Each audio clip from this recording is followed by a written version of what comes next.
Fala pessoal, bem-vindo ao meu canal, sou o professor Lucas, sou professor de Física e nesse canal eu quero trazer para vocês uma série com questões de vários vestibulares. Na etapa de hoje vamos fazer uma prova da etapa 2 de um vestibular chamado Processo Seletivo Contínuo, realizado pela Universidade Federal do Amazonas, mas quem sabe poderemos fazer outros vestibulares. Vocês podem escrever nos comentários e eu vou trazendo aqui para os vídeos. E vamos lá para a resolução dos nossos exercícios. Vamos então para a primeira parte do vídeo, resolução das questões 41 e 42. Então, vamos começar aqui a prova. Você que está me acompanhando do ano de 2024, vamos realizar a prova juntos.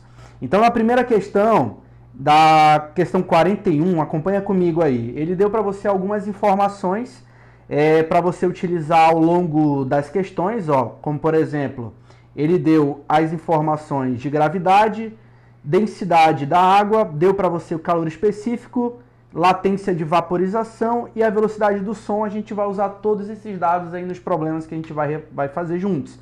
Então vamos lá. A questão de número 41, ela é uma questão de pura interpretação para você marcar as questões que estão corretas. Muita atenção, você vai ter que olhar os dados do problema e você vai ter que identificar o que está acontecendo. Então, acompanha comigo na leitura. A radiação proveniente do Sol, fonte principal de energia para o sistema Terra-atmosfera, é composta por um conjunto de radiações cujos comprimentos de onda variam de forma mais ou menos contínua, desde 0,1 micrômetro até 3 micrômetros. Determinados os trechos do espectro solar apresentam características particulares, como a radiação ultravioleta.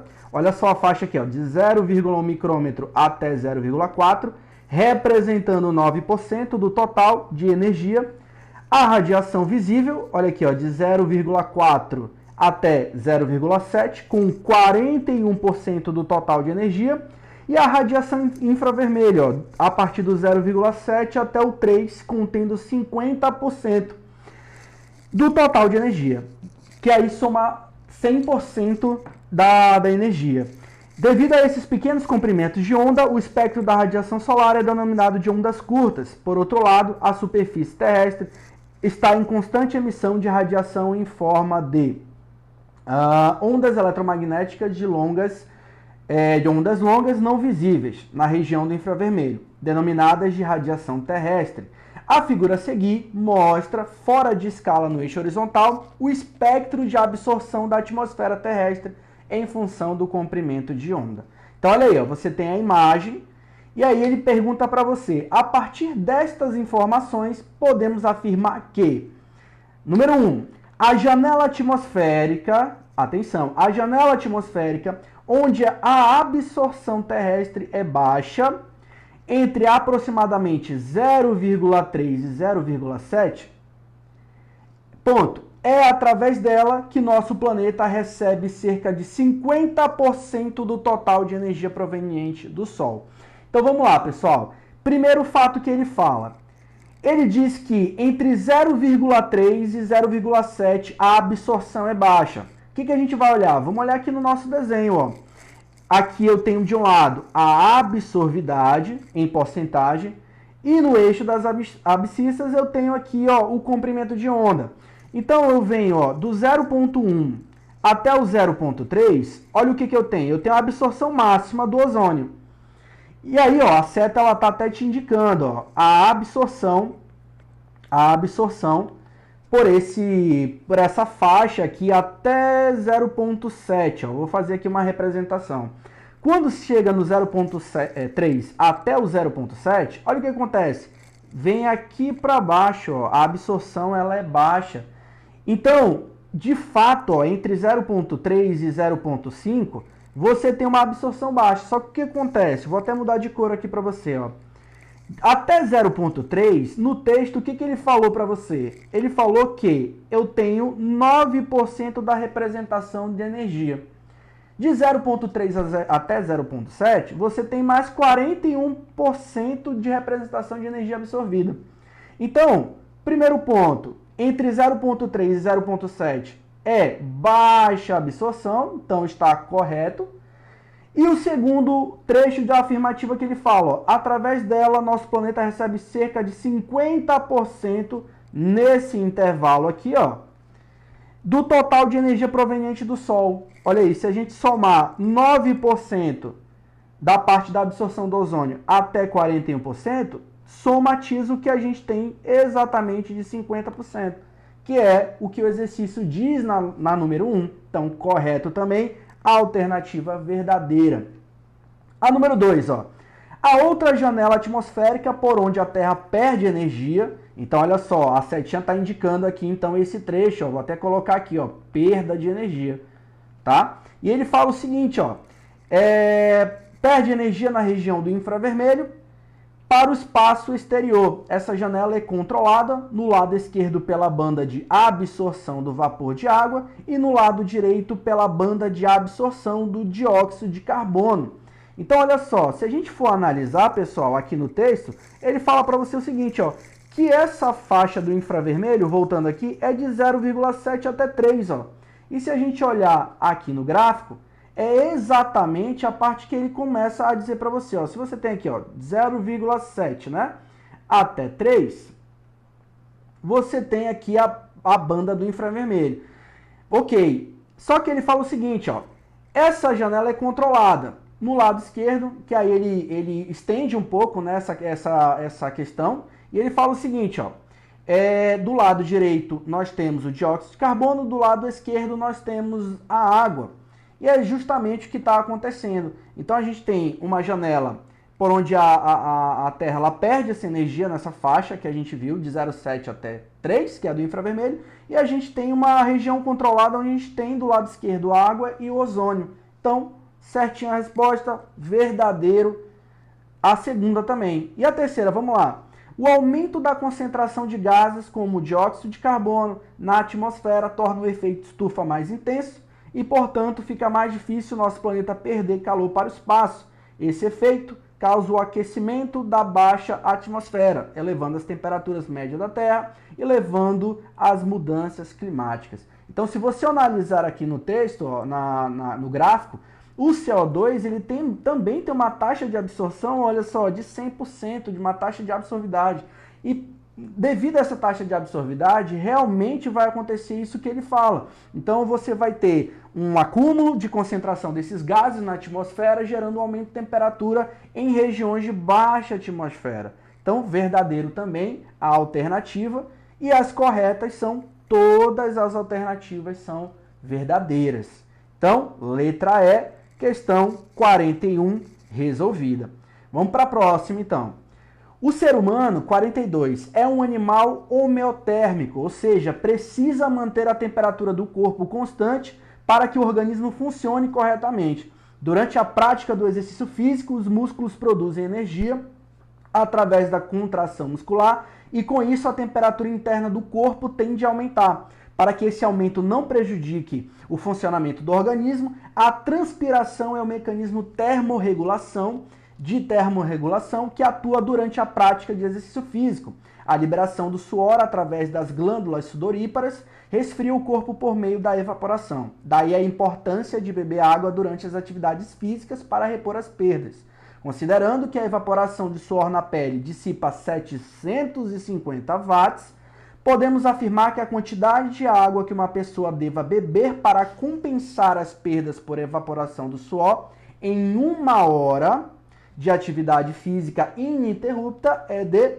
Então, pessoal, ele quer que você encontre, preste atenção comigo, ó, muita atenção a esse tipo de questão. Ó. Ele quer que você calcule para mim, ó, qual que é a quantidade de água que uma pessoa deva beber para compensar as perdas por evaporação. Então, pessoal, para a gente poder calcular essa quantidade de volume, a gente tem que lembrar de uma fórmula que ela é muito importante, que é a taxa de evaporação da água.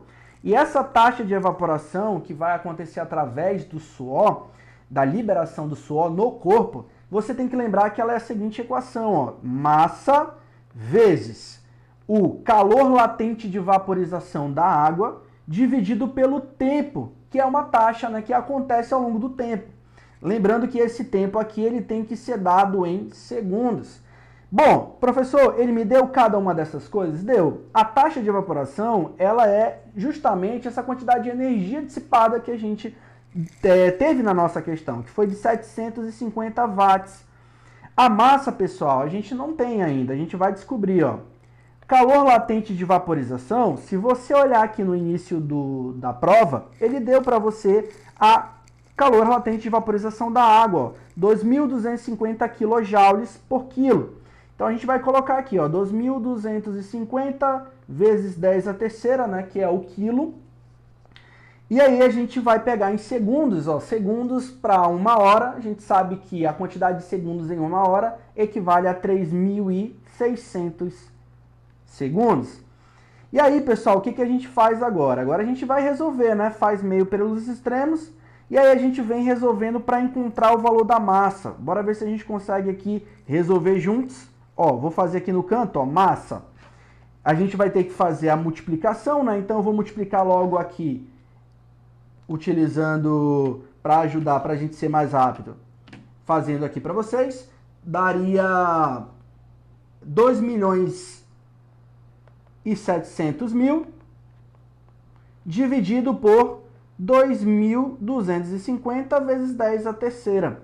Resolvendo, pessoal, a gente teria aqui, ó, 2.700.000 dividido por 2.250, a gente teria nós teríamos, fazendo aqui a divisão, vamos só fazer aqui vezes 10 a terceira, né? Então ficaria 2.700.000 dividido por 2.250.000 daria 12 quilogramas. E aí, se a gente for fazer, ó, nós temos o valor, da massa, e agora a gente precisa do nosso volume. Como é que a gente encontra o valor do nosso volume? Então vamos lá, densidade é massa por volume.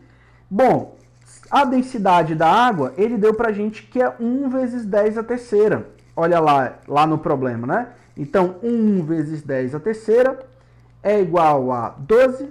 Nós temos o nosso volume. E aí a gente faz e encontra o nosso volume. Então vai ser 12 dividido por 1 vezes 10 a terceira.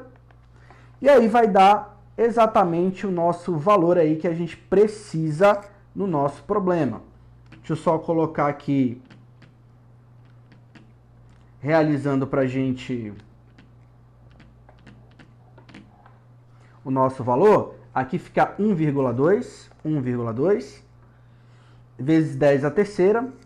E aí, se a gente for resolver, a gente encontra que o volume é 1,2 vezes 10 a terceira, a menos 3, né? Aqui a gente está em metros cúbicos.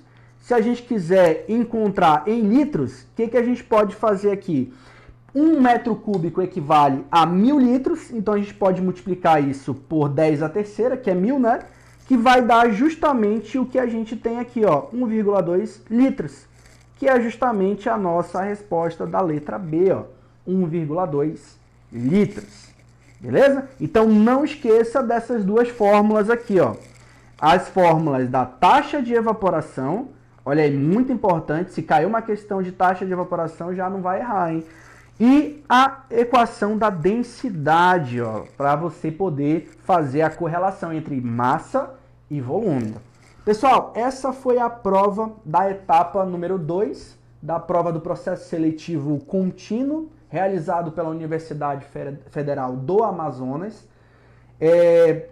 Fico por aqui. Quero que você mande e compartilhe esse vídeo com os alunos que estão fazendo essas etapas, que estão se preparando para outros vestibulares. E gostaria que você comentasse aí no vídeo se você gostaria de ver outros vestibulares aqui nesse canal, se você gostaria que eu fizesse outros exercícios, quais questões você acha mais interessante eu abordar, quais são aquelas que você sentiu mais dificuldade e que você gostaria que eu trouxesse mais exemplos para vocês nesse canal. Obrigado pela participação de todos. Aproveitem os vídeos que tem nesse canal. Nós temos uma playlist de vários conteúdos de Física 1, Física 2 e Física 3. E eu aguardo você até a próxima. Valeu!